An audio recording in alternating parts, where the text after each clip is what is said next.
Mama Mado, Mama Mado. Nake Nairobi, on a salisa Johnny. Nake Nairobi, nakozonga na Johnny. Nake Nairobi, baba salisa Johnny. Mambila ben vraiment. Artiste makasi mama oyo. Ai manje boki. Tongo nde na sepela na opena mwa Mado tika pena biyemba yemba boina pardon. Yo mona ngoni za concert. Bando banda ko yemba banze makala oro zo yemba boy. Awo za ngo concert te pardon tika so fa na biso. Pat matanya. Yango nina ngo boy. Ko yemba eza mabe. Poni mangala mabe boy. Muta ko sepela te.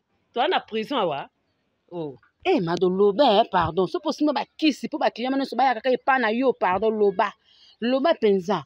Pour na mesa na ba ko marate loba na liebisa na vérité na ponga pe na yeba na lelo. Na fana na muto na fani ni awa na yeba rate so za ndeni. Parce que ta konzaki awa tenga na banda ko teka ba shado ta kazaki na hôpital nga na banda ko teka. Po banda ko na ma shado kuna. Parce que nga awa na oteka susu te banda kaka oye shado déjà biki déjà. Nga na oteka susu te ba client no so ba komi pa na yo fo lobela na vérité so ko simba kisi la kisa nga epende ko na yo. Po nga na yeba ke soki yo simba kisi nga pe na kene ko ta mama na ba client ba ya ka pa na nga. Matanya. Place oyo, si yo yakande kokuta ngai ati. Yo yebi teke yo yakande ko ya. Kutu nga na motema na nga malamu. Tokoma ko kabola ba client nga na yo. Kisi nini kasi onga na zana ngo. Totekaka anga na yo yo yebi. Totekaka to kabola ka ndamu momu susu basombeli yo ndamu basombeli ngai. Si kisi ngo na ke ko zwa ngo na hôpital ne ko soigner mwana to ndenge ni. Totekaka anga na ndenge moko awa. Kisi ngo na zwi wapi ndeko na ngai.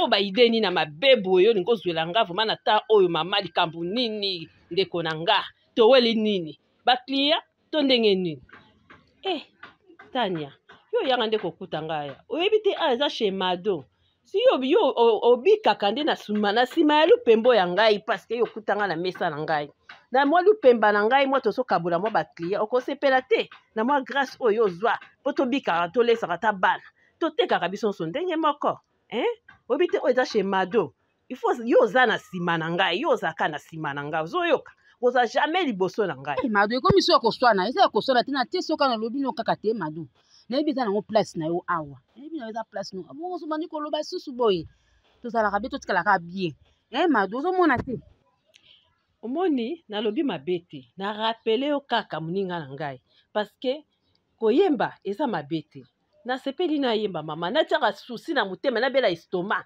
yango nazo se défouler na yemba ta koyemba koyemba eza mabete ozoyoka na yembi kaka tozaka bien omoni tokoki obebana te ngai na yo déjà awa tosala déjà kombo tobebana te ndeko na ngai moni ba client tokabolaka je tozaka nde tozaka bien en tout cas tika vraiment mpona moko madede ya kodepasser bamo yango na yebisi yo na explique yo nde eza teke na lobi so na ndenge ni ya mabe na explique yo nde o comprendre bongo po tia na motema no déjà comme ya kobeba obandi oyindisa motema po omoni kaka mwa ba client baye na mesa na nga mama ta nyonso onga nazalaki na shado na hôpital so bande koteka menga mpe na ye nyonso mwa ndambo ya mbongo te nga mpe na mata yo bite fo nyonso yango wana ekitaki mbongo nyonso esilaki na hôpital ndeko nyonso ata mwa moke nyonso osalida ya makambo ebele na ntango natikaki oyo daya na mesa oyo mpe okotika mpe te nga ndeko na nyonso ata mwa ndambo yaya tobebana te Matanya toza déjà famille